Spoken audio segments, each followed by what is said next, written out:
again, I'm very happy to be your first speaker because I know first thing in the morning you want to get up after going to a great hospitality suite last night. You want to get up and listen to a lot of speakers. So I'm glad I could be the first one to join you here for the 51st annual convention.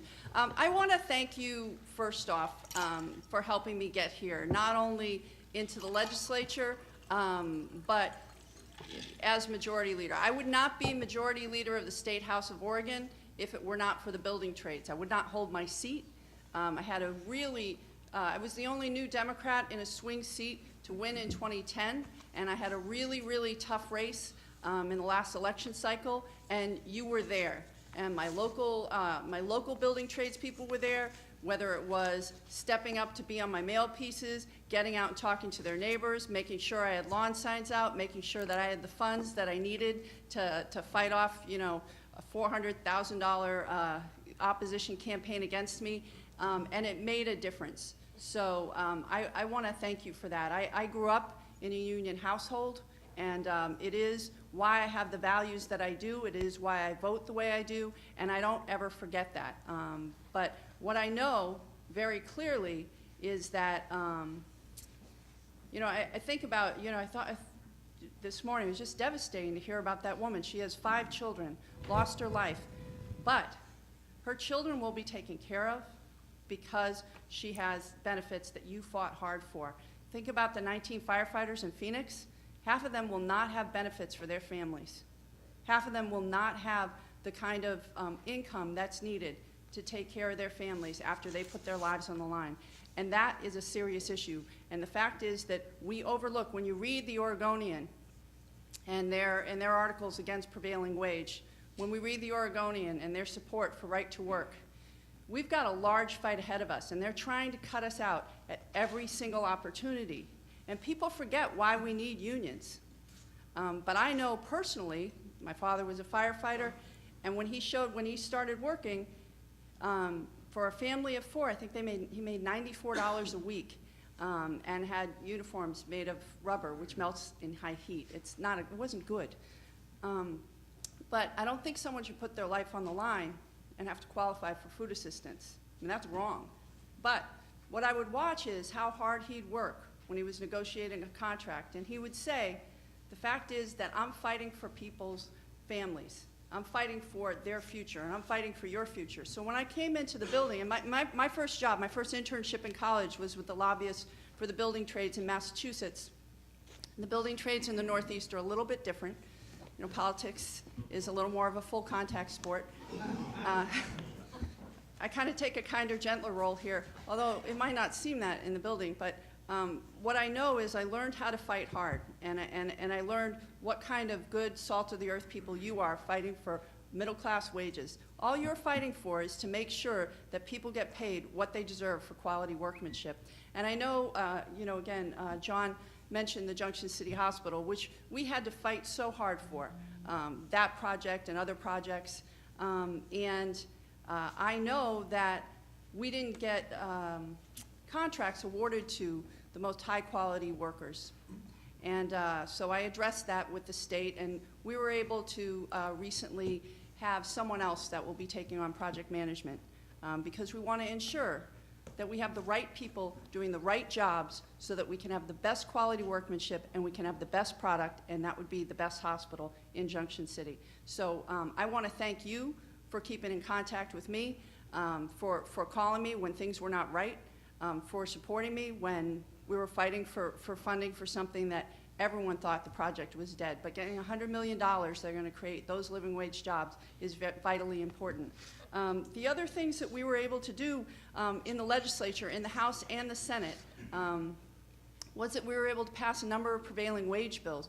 The biggest, and we got the best vote on a prevailing wage bill with the bill for making sure that the university system paid prevailing wage for all of their projects. So that was a big win, and that was actually a tougher fight than it should have been. We had certain people calling us on the morning of the vote. I got a phone call from somebody, nobody in this room, I'll tell you, saying, we'd like you to delay the vote. We'd like you to delay the vote so that we can change this bill. And I said, well, I can't do that. I'm not delaying this vote. I have the votes, I'm moving it across the floor, and if I delay it, I think that's bad for you. So we were able to move the bill across the floor of the House. In the Senate, there were a number of amendments that were proposed, and we were able to hold back on those because of good people that understand the value of good middle-class prevailing wage jobs. Also, because of the people that were in the building. A number of you that came in the building, and then also the help from PAC West, which was absolutely invaluable, keeping us apprised of what was going on every step of the way. So we didn't win every time on every prevailing wage bill. I had sponsored a bill to make sure they paid prevailing wage in enterprise zones, and we weren't able to get past that the obstacles to pass that bill, but we'll work on it next time. And if we don't get it next time, we'll work on it again, and we'll work on it again, and we'll work on it again until it's done. Because I know, just like you know, if we're paying your members better wages, they're spending that money locally. They're not putting it in some Swiss bank account. They're spending that money locally, helping our economy. They're paying taxes, which funds schools, and that's why I got elected to office, was so that I could get better schools for my kids. So getting better wages for your members means I can get better school for all our kids, and that certainly is a good thing. But again, I couldn't have done it without you. We couldn't have done it if you didn't keep the pressure on, so I appreciate that. The other vote that we had in Oregon, and if it was just up to us, we would have it, is the I-5 bridge replacement. Unfortunately, I'm extremely disappointed that our colleagues in Washington were not able to step up and get it done, but we're going to take another look at that. And if Oregon has to go their own way to make sure that we replace a bridge that's 100 years old, that will absolutely fail with the next seismic event, to replace a bridge so that we can ship goods to and from the Port of Portland, so that again, we can have an economy that's based on good living wage jobs, so that we can ship the products that Oregonians make, that we are so good at making. We need to do that bridge, and if Washington doesn't want to join us, well then that just means we don't have to split the toll revenue with them, and I'm okay with that. So if we have an opportunity to take that vote, I can assure you that the Speaker of the House, Tina Kotek, is committed to making sure that happens. I know the Senate President and the Governor are also committed to making sure that happens. We are very lucky that we had bipartisan support for that bill. This is one of these projects where sort of the far left and the far right got together on the opposition train, but that didn't stop us from getting it done. For us to get that done, we would have to come back into session to make sure we have the funds allocated, because within the first bill there were triggers saying the state of Washington had to step up, and there were certain triggers about what kind of funding they'd have to provide. So we're going to take a look at that and try again, because it is vitally important to the economy of the state of Oregon, and that bridge needs to be built. It isn't like something that would be nice to have. If that bridge fails, and it will if we have an earthquake, what would that do to our economy? What would that do to our economy? It would be wrong. We were able to do a lot in career technical education. I know that Brad Avakian will be here later on to talk about that, but again, your support for those bills and for those projects was absolutely invaluable. So I know that we have one of the most highly skilled construction workforces in the United States.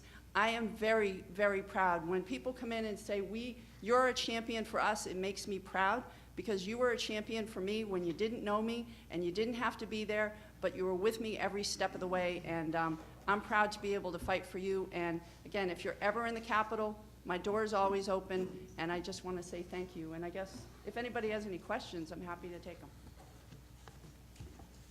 Anybody have a quick question for the representative? I know it's early yet, so probably by the noon speakers you'll have questions. But again, thank you so much for your time.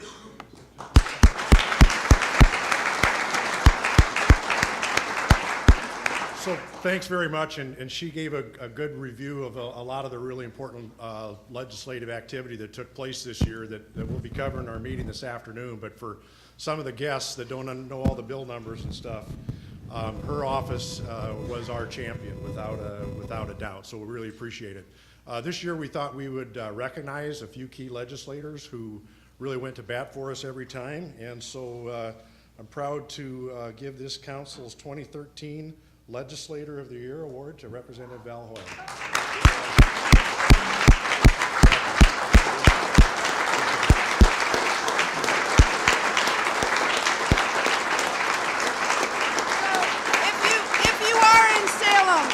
do stop by my office, this will be prominently placed right next to my AFL-CIO Legislator of the Year plaque. So thank you so much.